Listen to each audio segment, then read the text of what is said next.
Hello friends, मैं हूं सन्मय प्रकाश और आपका स्वागत है यूट्यूब चैनल सरकारी जॉब न्यूज़ में। कई सारे महत्वपूर्ण टॉपिक्स है आज के इस करंट अफेयर स्टूडियो में, तो एक-एक करके सबको लेंगे, देखेंगे। तो शुरू करते हैं बिना देर किए। और हाँ, एक इन्फॉर्मेशन आपको देना चाहता हूँ कि क्वार्टरली यानी तिमाही 2025 का पहली तिमाही है, जनवरी से मार्च तक का पूरा मैराथन करंट अफेयर्स वीडियो आ रहा है आपके लिए। कब? 4 अप्रैल की सुबह 10 बजे। तो ये टाइम का जो स्लॉट है ना, वो आपको बुक करके रखना है और आपको देखना ही है। लाइव चलेगा, नॉन स्टॉप एमसीक्यू हम लोग लेके चलेंगे। करीब 600 से ज़्यादा एमसीक्यू होंगे। जो भी घटनाएँ जो इम्पोर्टेंट है आपके एग्ज़ामिनेशन के पॉइंट ऑफ व्यू से, ये जनवरी से मार्च तक के, वो सब एक ही वीडियो में दिए जाएँगे। करीब 2 ढाई घंटे के आसपास का होना चाहिए ये वीडियो। ठीक है? तो लाइव चलेगा, ये टाइम आपको याद रखना है। और मैंने इस वीडियो के डिस्क्रिप्शन में इसका लिंक भी दे दिया है, तो वहाँ पर आप नोटिफ़ाई मी का बटन भी दबा सकते हैं ताकि आपको नोटिफ़िकेशन वक़्त पे मिल जाए इस वीडियो के शुरू होने पर। ठीक है? तो चलिए आगे बढ़ते हैं और पहला क्वेश्चन लेते हैं आज का। क्वेश्चन होगा, सुप्रीम कोर्ट ने किस क्षेत्र में 454 यानी 454 पेड़ों को काटने को, यानी वो जो काटना है वो इंसानों की हत्या से भी बदतर कहा और 1 लाख रुपए प्रति पेड़ जुर्माना लगा दिया है। कौन-सा क्षेत्र है ये? आंसर होगा ताज ट्रेपेजियम ज़ोन, इसको शॉर्ट में टीटीजेड भी कहा जाता है। और ये न्यूज़ देख रहे हैं आप कि लार्ज नंबर मतलब बहुत बड़ी संख्या में पेड़ों को काटना वर्स देन किलिंग ह्यूमन है। ये बात सामने कह दी है, आप देख रहे हैं। और द हिंदू में भी ये खबरें हैं। अब इस खबर पर फोकस करते हैं, उससे पहले हम जानते हैं कि टीटीजेड है क्या, यानी ताज ट्रपेज़ियम ज़ोन, ये आखिर है क्या? देखिए, ये जो है ना वो उत्तर प्रदेश के एक बड़े क्षेत्र और कुछ क्षेत्र जो है ना वो राजस्थान का, वो उसका इलाका है। और ये खास तौर पर इसका मैप देखेंगे इस तरह से दिखाई देगा, लेकिन आपको समझ में आएगा नहीं ये मैप, ठीक है? लेकिन इस मैप को हम ढंग से समझते हैं, ओके? तो ये देखिएगा आप भारत और ये है उत्तर प्रदेश। तो इसी में ये वाला जो इलाका है ना, यहाँ पर आगरा है और इसी जगह पर ये वाला क्षेत्र जो है ना, वो है ताज ट्रपेज़ियम ज़ोन। ये घोषित किया हुआ है सुप्रीम कोर्ट के द्वारा। करीब 10,400 वर्ग किलोमीटर का संरक्षित क्षेत्र है ये। कब ये घोषित किया गया था? ताज ट्रपेज़ियम ज़ोन, तो 1996 में। क्यों? हुआ ये था, उस समय ताजमहल जो है ना वो पीला पड़ने लगा था। क्यों? पॉल्यूशन की वजह से। आगरा और इसके आस-पास के क्षेत्रों में, वहाँ जो पॉल्यूशन का लेवल बहुत ज़्यादा था, उसकी वजह से ताजमहल के जो संगमरमर हैं वो खराब हो रहे थे। आपको पता होगा कि ताजमहल का जो बाहरी आवरण है पूरा का पूरा संगमरमर से बना हुआ है, अंदर का नहीं, ठीक है? अंदर भी संगमरमर लगाया हुआ है, लेकिन जो पूरा स्ट्रक्चर है वो और है। तो बाहर से हम और अंदर से भी देखते हैं ना अगर, तो संगमरमर का दिखता है, तो वो पीला पड़ने लगा था। फिर जनहित याचिका हुई कि भाई ताजमहल को बचाया जाए, ये एक बड़ी चीज़ है। उसके बाद फिर सुप्रीम कोर्ट ने 1996 में बहुत सारे फैसले दिए थे, उनमें एक ये भी था कि इस क्षेत्र को टीटीजेड बनाया जाता है, यानी ताज ट्रपेज़ियम ज़ोन बनाया जाता है। और यहाँ पर पॉल्यूशन का लेवल जो है वो कम रखा जाए। और इसके लिए बड़े पैमाने पर इंडस्ट्री वगैरह जो थी ना, जैसे फाउंड्री की इंडस्ट्री थी आगरा में, उसको बंद कराया गया सुप्रीम कोर्ट के आदेश से कि आप दूसरी जगह जाइए, यहाँ से 100 किलोमीटर दूर जाइए। यहाँ तक कि जो ईंट की भट्टियाँ हैं, उन सबको दूर कर दिया गया। ठीक है, आपको पता होगा, नहीं पता होगा शायद, कि पूरे देश में एकमात्र शहर आगरा ही है, जिसके लिए सुप्रीम कोर्ट का ऑर्डर है 24 आवर्स बिजली देने का। और ये आदेश आज का नहीं है, 1996 का है। और इसकी पूरी रिपोर्ट जाती है डिस्ट्रिक्ट मजिस्ट्रेट से सुप्रीम कोर्ट को हर महीने कि ये बिजली जो है ना कट नहीं हुई है।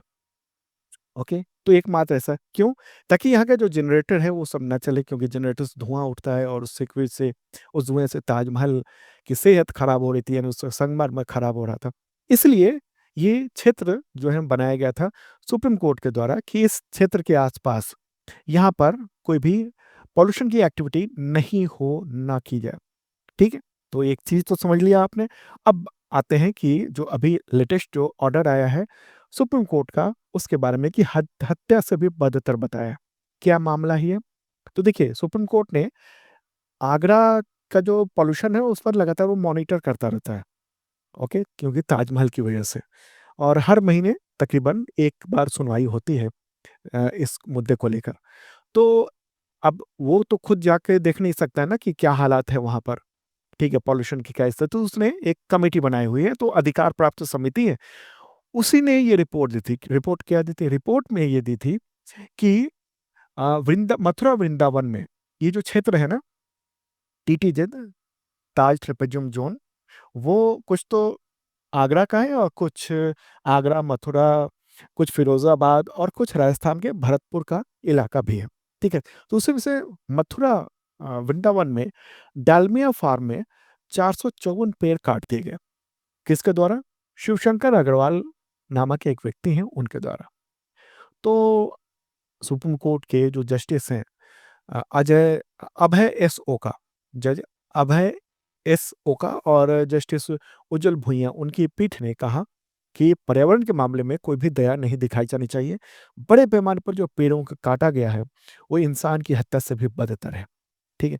तो इस फार्म की वजह से मतलब इस शिवशंकर अग्रवाल या कहिए डालमिया फार्म, उसकी तरफ से सीनियर एडवोकेट मुकुल रोहतगी गए थे। उन्होंने कहा कि गलती स्वीकार करते हैं, जुर्माने की राशि कम कर दी जाए, लेकिन कोर्ट ने कहा कि नहीं, एक तो दोबारा पौधारोपण किया जाएगा और इतने रकम आपको देना पड़ेगा, यानी 454 लाख रुपए, ठीक है? मतलब 4 करोड़ 54 लाख रुपए जो है जुर्माना कर दिया है। तो एक बहुत बड़ी बात है ये, ठीक है? एनवायरनमेंट आपके एग्ज़ामिनेशन में आजकल बहुत सवाल आने लगे हैं और उसमें ये जो क्वेश्चन है ना और टीटीजेड है, ये सब महत्वपूर्ण है आपके लिए, ठीक है? तो काफ़ी दिलचस्प ये मामला था, आपने इस चीज़ को समझा, ये बहुत ही अच्छी बात है।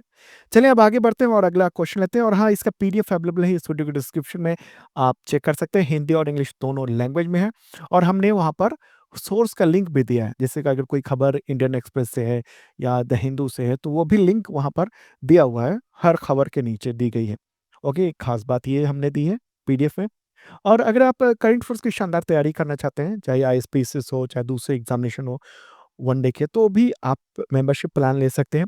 2 तरह के मेंबरशिप प्लान है, एक आईएसपीसीएस मेंबरशिप प्लान है और दूसरा बेसिक मेंबरशिप प्लान है और इन सब के ज़रिए क्या होता है, अलग-अलग एग्ज़ामिनेशन के नज़रिए से कंटेंट तैयार है उसमें और पिछले 2 सालों के करंट अफेयर्स मिलेंगे, अगले 1 साल तक अपडेट मिलता रहेगा, टेस्ट, पीडीएफ, वीडियो ये सब मिलेंगे। पीडीएफ कई तरह के होते हैं, वीकली, मंथली, क्वार्टरली, ईयरली, उन सब में वीडियो का लिंक भी होता है पीडीएफ में, ठीक है? अच्छा, एक और बात बताऊँ कि सर्टिफाइड बीपीएससी के लिए फाउंडेशन बैच चल रहा है 4, तो उसमें जॉइन कर सकते हैं और ये बंद होने वाला है कुछ दिनों में, ये बैच एडमिशन क्लोज़ कर देते हैं हम लोग, तो ये कुछ वक़्त बचा हुआ है, जॉइन कर सकते हैं।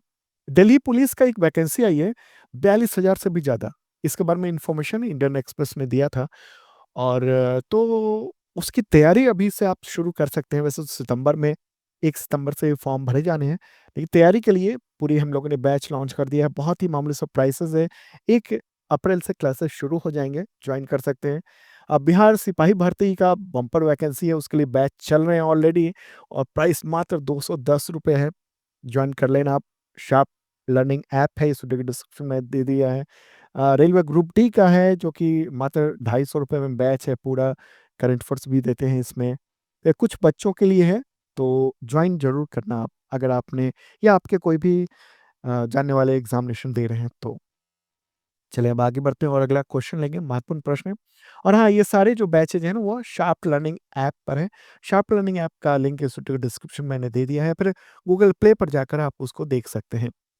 अगला क्वेश्चन है, हिरासत में लिए गए और लापता स्टाफ सदस्यों के लिए मतलब उनके साथ एकजुटता का अंतर्राष्ट्रीय दिवस कब मनाया जाता है? तो आंसर होगा 25 मार्च को मनाया जाता है। संयुक्त राष्ट्र ने ये दिवस घोषित किया हुआ है। एक पूर्व पत्रकार इलेक कोललेट, उनका अपहरण हो गया था, वो पूर्व फिलिस्तीनी शरणार्थियों के लिए वो काम कर रहे थे, संयुक्त राष्ट्र की जो एजेंसी है उसके लिए, लेकिन तो उसी की वजह से ये दिवस जो है ना वो घोषित है, महत्वपूर्ण दिवस है। अगला क्वेश्चन काफ़ी इम्पोर्टेंट होने जा रहा है और ये है, किस राज्य सरकार ने सभी गर्भवती महिलाओं का रजिस्ट्रेशन अनिवार्य कर दिया है? ऐसा पहले सुना नहीं गया था, लेकिन ये पहली बार हो रहा है। आंसर क्या होगा? हरियाणा। हरियाणा सरकार ने ऐसा अनिवार्य कर दिया है, ये कह दिया है। ठीक है? तो ये न्यूज़ देख रहे हैं आप, रजिस्ट्रेशन जो है वो, तो इसमें इसको लेकर कई सारी बातें हैं। कई सारे सवाल भी उठ रहे हैं कि प्राइवेसी कंसर्न बड़ा सवाल है। लेकिन क्यों किया गया है ये? पहले तो किसने किया है? तो हरियाणा के स्वास्थ्य विभाग ने ये आदेश जारी किया है मार्च में ही कि गर्भवती महिलाओं की जो है ना वो गर्भावस्था के तीसरे तिमाही तक, ठीक है? मतलब पहली तिमाही तक, सॉरी, 3 महीने के दौरान ही गर्भावस्था हुई उसके 3 महीने के अंदर ही रजिस्ट्रेशन अनिवार्य है, ठीक है? और इसका उद्देश्य ये है कि 100% जो भी महिलाएँ हैं उनका उनकी अगर गर्भवती होती हैं वो, तो उसका रजिस्ट्रेशन हो जाए। और ये जो कहा ये जा रहा है सरकार के द्वारा कि हरियाणा में ना लिंगानुपात में बहुत गिरावट देखने को मिली है। 2024 में जो लेटेस्ट जो आंकड़ा है, जन्म के समय लिंगानुपात गिरकर 910 पर आ गया है, जो 8 वर्षों में इसका सबसे निचला स्तर है।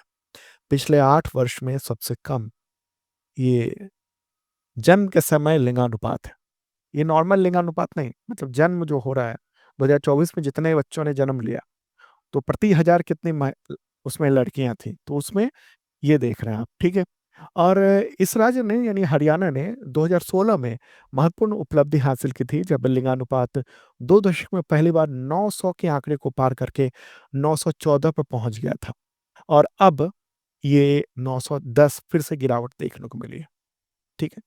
तो ये चिंताजनक स्थिति और इसी की वजह से ऐसा कहना है हरियाणा की सरकार का कि वो इसको मैंडेटरी कर रहे हैं कि जब रजिस्ट्रेशन हो जाएगा ना, तो जो अवैध रूप से जो भ्रूण हत्या के मामले जो होते हैं, उस पर लगाम लगाई जा सकेगी। फिर ये सरकार पूछ भी सकेगी कि भई क्या हुआ आपकी डिलीवरी का, ठीक है? लेकिन इस फैसले पर जो कि आप देख रहे हैं कंसर्न हो रहा है। डॉक्टर्स जो है ना वो पूछ रहे हैं, कह रहे हैं कि आखिर ऐसा क्यों? ये साफ तौर पे कह रहे हैं डॉक्टर्स और मानवाधिकार विशेषज्ञ कि इससे निजता का अतिक्रमण हो रहा है, ठीक है? और कई सारे जो कानून हैं, उसका उल्लंघन हो रहा है, तो ये ठीक नहीं है, ठीक है? ऐसा कहना है उसका। एक बार हरियाणा देख लेते हैं मैप में, प्यारा भारत है और ये रहा हरियाणा, यहाँ के मुख्यमंत्री हैं नायब सिंह सैनी और यहाँ गवर्नर कौन है? बंडारू दत्तात्रेय, राजधानी चंडीगढ़ है। आगे बढ़ते हैं और अगला क्वेश्चन लेते हैं, मिर्गी जागरूकता का बैंगनी दिवस कब मनाया जाता है? आंसर होगा 26 मार्च को, पर्पल डे, एक जागरूकता के लिए ताकि मिर्गी की बीमारी जो है ना, उसको लोग गलत ना समझ लें, मतलब कि आमतौर पर मिर्गी की बीमारी को भूत और उस सब से कनेक्ट कर दिया जाता रहा है। हालाँकि अब जैसे-जैसे जागरूकता बढ़ रही है, इसको लेकर समझ आ रही है कि मिर्गी जो है एक एक ऐसी बीमारी है जो कि सेंट्रल नर्वस सिस्टम से रिलेटेड है, ठीक है? वो दौरे आते हैं, उस समय बेहोश हो सकता है, व्यवहार असामान्य हो जाता है, ठीक? क्यों होती है मिर्गी? दरअसल होता ये है कि हमारा जो पूरी बॉडी जो है ना, वो इलेक्ट्रिक करंट के तहत चलता है। जैसे हमने कुछ सोचा, हमने पानी का ग्लास तुरंत उठा लिया। कि हमने सोचा और मोबाइल में बटन दबाने लगे, तो इतनी झटपट कैसे काम हो रहा है? तो वो इलेक्ट्रिक जो सिग्नल है उसके ज़रिए हो रहा है। और जब यही सेंट्रल नर्वस सिस्टम में इलेक्ट्रिक का जो सिस्टम है वो जब गड़बड़ा जाता है ना, तो उसकी वज़ह से क्या होता है? उसकी वज़ह से मिर्गी के दौरे पड़ सकते हैं और पड़ते हैं, ये मामला होता है। ठीक है? तो दुनिया भर में करीब 5 करोड़ लोग मिर्गी से पीड़ित हैं, जिनमें से 1 करोड़ भारत में रहते हैं, बड़े पैमाने पर। और क्यों होता है? एक तो कुछ तो दिक्कत जो है वो इसमें आनुवंशिक होती है, लेकिन कुछ दिक्कतें ये होती हैं जैसे कि कुछ कीड़ों की वजह से हो जाती हैं। जैसे खास तौर पर जो आप डॉक्टर से भी सुनेंगे कि जो जैसे पत्ता गोभी है उसमें कुछ ऐसे कीड़े होते हैं जो कि वो चले आते हैं बॉडी में हमारे साथ, मतलब खाते-खाते समय, ठीक है? सारे पत्ता गोभी में ऐसा नहीं होता है, लेकिन कुछ अगर ठीक से पकाया ना जाए, ठीक से धोकर ना पकाया जाए तो ऐसा होता है।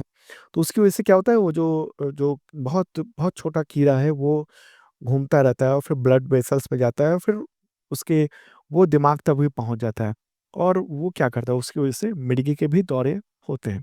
ठीक है? तो कई सारे इस मामले में इसमें है, अलग-अलग चीज़ें हैं क्यों होता है, तो कोई एक कारण नहीं है, कई सारे कारण मिल-जुल के होते हैं। तो इसलिए जागरूकता काफ़ी महत्वपूर्ण है।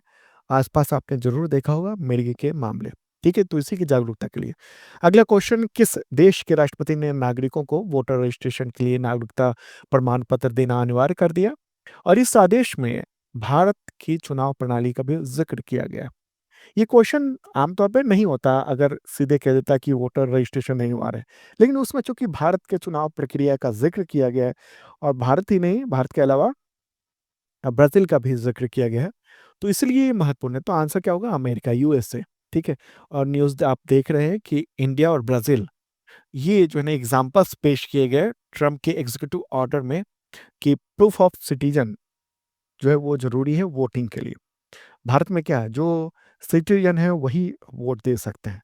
उन्हीं का जो है वो नाम मतदाता सूची में शामिल हो सकता है। लेकिन अमेरिका में ऐसा नहीं था, वहाँ अलग-अलग राज्य ये तय करते थे, ठीक है? तो ये न्यूज़ आपने देखा है। अब क्या है मामला? तो डोनाल्ड ट्रम्प जो है जब से सत्ता में आए हैं, तब से पूरा हलचल मची हुई है, अलग-अलग तरीके के। तो राष्ट्रपति के पास वहाँ पर बहुत सारे एग्ज़ीक्यूटिव ऑर्डर देने का अधिकार होता है। उसके लिए बहुत सारे तरह के वहाँ के संविधान के तहत उनको जो ना संसद से यानी वहाँ के कांग्रेस से परमिशन लेने की ज़रूरत नहीं होती है, कुछ चीज़ों में। तो वैसे ही इन्होंने एक एग्ज़ीक्यूटिव ऑर्डर पर साइन कर दिया है और इसके तहत अमेरिकी नागरिक वोटर रजिस्ट्रेशन के लिए उनको नागरिकता प्रमाण पत्र देना होगा। और इसलिए किया गया है, उनका कहना ये है कि अवैध रूप से जो अप्रवासी हैं, उन पर नकेल कसना, क्योंकि अगर वो वोटिंग दे देते हैं, तो फिर वो अपनी सोच के अनुसार चीज़ों को वोट देंगे। फिर जो पूरी राजनीति है, वो उन अप्रवासियों की वजह से बदल सकती है। तो ये है मूल वजह। दरअसल ट्रंप जो है ना 2020 के चुनाव में जो हार गए थे, तो उसके पीछे उन्होंने फर्जी मतदान को बड़ी वजह बताया था। हालाँकि ट्रंप का ये जो आदेश है वो कई राज्य ये कह रहे हैं कि हम अदालत में चुनौती देंगे, ठीक है? वहाँ पर अलग-अलग राज्य हैं और वहाँ पर अलग-अलग राज्यों के लिए जो है ना वो अलग-अलग वोटिंग सिस्टम है, ओके? तो जैसे टेक्सास है, जॉर्जिया, इंडियाना, वहाँ उन राज्यों में वोटिंग की प्रक्रिया बहुत सख्त है। यहाँ पर वोट डालने के लिए फ़ोटो आईडी जैसे ड्राइविंग लाइसेंस, पासपोर्ट ये दिखाना ज़रूरी होता है। जबकि जैसे कैलिफ़ोर्निया है, न्यूयॉर्क है, इलिनॉय है, वहाँ जैसे राज्यों में नाम और पता बताकर या फिर कोई दस्तावेज़ जैसे बिजली का बिल अगर हो गया, तो वोटिंग जाके कर सकते हैं। इसके अलावा जैसे मिशिगन है, जैसे राज्य है, वहाँ पर फ़ोटो आईडी माँगी जाती है। तो ये अलग-अलग जगह पर अलग-अलग हैं। अगर जैसे मिशिगन में क्या है कि वहाँ पर अगर कोई फ़ोटो का कोई आईडी कार्ड नहीं है, तो फिर एक हलफ़नामा देकर यानी एक एफ़िडेविट देकर आप वोट डाल सकते हैं। तो ये सब चीज़ें हैं। तो ऐसे में क्या होता है, संभावना ये रहती है कि जो जो नागरिक नहीं है, वो भी वहाँ पर वोट डाल रहे होंगे। ठीक है? तो ये एग्ज़ीक्यूटिव ऑर्डर ट्रंप के द्वारा जारी किया गया है। एक और मैप के ज़रिए चलते हैं अमेरिका, प्यारा भारत है अपना और जो यूएसए है, ये उत्तरी अमेरिका हो गया, दक्षिणी अमेरिका हो गया और यहाँ पर ये वाला जो हिस्सा है रेड कलर में, ये है संयुक्त राज्य अमेरिका। तो अब 4 बातें एग्ज़ीक्यूटिव ऑर्डर में दी गई हैं, उसमें ये है कि अ अ अ, नागरिकता साबित करना ज़रूरी होगा, ठीक है? जैसे वोटिंग के लिए मतलब सबूत देने पड़ेंगे कि नागरिक हैं, ओके? पासपोर्ट, ड्राइविंग लाइसेंस ये सब देना ज़रूरी होगा, ओके? तो ये सब चीज़ें कई चीज़ें ये सब कही गई हैं उसमें, ठीक है? और इसमें ज़िक्र किया गया है भारत की जो चुनाव प्रणाली है उसमें कि यहाँ पर नागरिक ही वोट दे सकते हैं और नागरिकता के बारे में बताना पड़ता है। आगे बढ़ते हैं, अगला क्वेश्चन, विश्व थिएटर दिवस कब मनाया जाता है? तो ये 27 मार्च को मनाया जाता है, ठीक है? Theatre day. ये दिवस 1962 से मनाया जा रहा है। उद्देश्य ये है कि जो थिएटर है, उसके महत्व को प्रकाश डाला जाए, उसके बारे में जो है लोगों को जानकारी हो सके। थिएटर अब धीरे-धीरे आधुनिक वक़्त में अब विलुप्त हो रहे हैं, ख़त्म हो रहे हैं, क्योंकि फ़ोन जो है ना अपना वो बहुत ज़्यादा एंटरटेनमेंट का साधन हो गया है। ऐसे में रंगमंच जो है ना यानी थिएटर, वहाँ तक पहुँच लोग कम पहुँच रहे हैं, ठीक है? तो ये थिएटर जागरूकता हो इसके लिए दिवस मनाया जाता है। अगला क्वेश्चन, ये इम्पोर्टेंट क्वेश्चन है। मैथमेटिक्स में मतलब वैज्ञानिक उपलब्धि के लिए एबल पुरस्कार 2025 के विजेता का नाम बताएँ। काफ़ी पॉपुलर ये मैथमेटिक्स के लेकर ये अवार्ड है, एबल अवार्ड, ठीक है? एबल प्राइज़ और ये मैथमेटिक्स का नोबेल प्राइज़ के तौर पर भी इसको माना जाता है। इसका आंसर क्या होगा? इसका आंसर होगा मासाकी काशिवारा। क्या नाम है? मासाकी काशिवाला वारा। ये जापानी गणितज्ञ हैं और इनको जो है ना ये अवार्ड दिया रहा है 7.5 मिलियन क्रोनर दिया जाएगा। ठीक है। एबल पुरस्कार क्या है, ये न्यूज़ भी आप देख रहे हैं। एबल पुरस्कार जो है वो दिया जाता है मैथमेटिक्स के क्षेत्र में। अभी इनको दिया गया है, जो अभी जो विजेता हैं, लेटेस्ट हैं विजेता मासाकी काशिवारा, जो कि जापानी गणितज्ञ हैं। ठीक है। तो ये एबल पुरस्कार जो है ना वो गणित के क्षेत्र में जो वैज्ञानिक उपलब्धि है उसके लिए दिया दिया जाता है। और ये जो नाम है वो नॉर्वेजियन एक मैथमेटिशियन थे, नील्स हेनरिक एबल, तो उन्हीं के नाम पर रखा गया था। ठीक है। तो उन्होंने अपने जीवन में मैथमेटिक्स को लेकर बड़ा योगदान दिया था उसी के लिए। ओके, तो महत्वपूर्ण बात ये रही। अच्छा, क्यों दिया जा रहा है ये जो अवार्ड है इनको? तो ये पिछले कुछ वर्षों में इन्होंने जो है वो बीजगणित विश्लेषण में काफ़ी बड़ी भूमिका निभाई है, इसलिए ये अवार्ड इनको दिया गया। ठीक है? कुछ पॉइंट्स भी ये दे दिया है मैंने, जो कि पीडीएफ में है। अगला क्वेश्चन, संगीत कला निधि पुरस्कार 2025 के विजेता का नाम बताएं। आंसर होगा क्या? वैसे शॉर्ट में नाम है आर के श्री राम कुमार। पूरा नाम जो है ना रुद्र पटना कृष्णमूर्ति श्री राम कुमार। ठीक है, शॉर्ट में आर के राम कुमार भी आप कह सकते हैं। तो ये काफ़ी प्रतिष्ठित अवार्ड है और ये मद्रास संगीत अकादमी चेन्नई उसके द्वारा दिया जाता है, संगीत कला निधि। ठीक है, ये अवार्ड है वहाँ पर कर्नाटक संगीत के क्षेत्र में एक सबसे बड़ा अवार्ड ये है, हर साल दिया जाता है। ठीक है। मुख्य तौर पर ये जो है श्री राम कुमार, वो एक वायलिन वादक हैं और संगीतकार हैं। काफ़ी लंबे समय से ये संगीत के क्षेत्र में हैं। अब अगला प्रश्न नहीं है, इन्फॉर्मेशन है कि रूसी राष्ट्रपति व्लादिमीर पुतिन जो है ना वो इस साल भारत की यात्रा पर आ सकते हैं। आएँगे मतलब फाइनल हो गया है, तय हो गया है, अनाउंसमेंट भी कर दिया गया है। किसके द्वारा? तो रूस के जो विदेश मंत्री हैं सर्गेई लावारोव, तो उन्होंने ये ऐलान किया 27 मार्च को घोषणा की कि रूसी राष्ट्रपति पुतिन भारत सरकार के निमंत्रण पर वो पहुंच रहे हैं, भारत आने वाले हैं। ठीक है।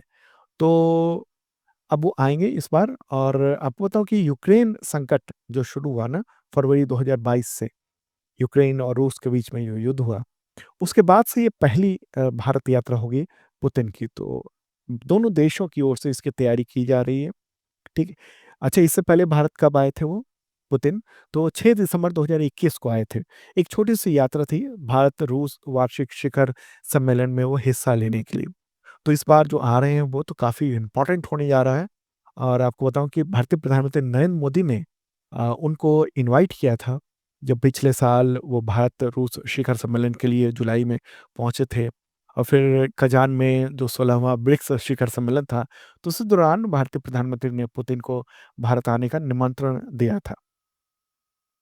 अगला question, film Ajay the untold story of a Yogi किस राजनेता की बायोपिक है? आंसर होगा योगी आदित्यनाथ। ठीक है। तो उत्तर प्रदेश के मुख्यमंत्री, उन्हीं का बायोपिक, मतलब कि उन्हीं के जीवन पर आधारित एक फिल्म बन रही है और उसका एक पोस्टर भी जारी किया गया है। ठीक है, पोस्टर ये रहा, अजय। ओके, तो ये एक इम्पोर्टेंट भी बात है। अच्छा, इसको कौन बना रहा है? तो एक तो इस फ़िल्म को शांतनु गुप्ता की एक किताब है, the monk who become chief minister, उससे प्रेरित है ये फ़िल्म।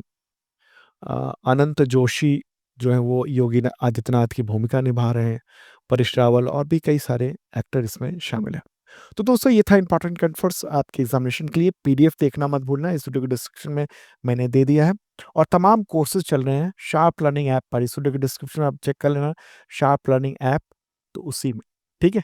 अब मिलते हैं कल ताज़ा तरीन कंटेंट के साथ। और हाँ, फिर से बताऊँ, 4 अप्रैल की सुबह 10 बजे मैराथन वीडियो आ रहा है, जनवरी से लेकर मार्च तक का लाइव मैं रहूँगा, आप भी रहिएगा ज़रूर। Okay, bye.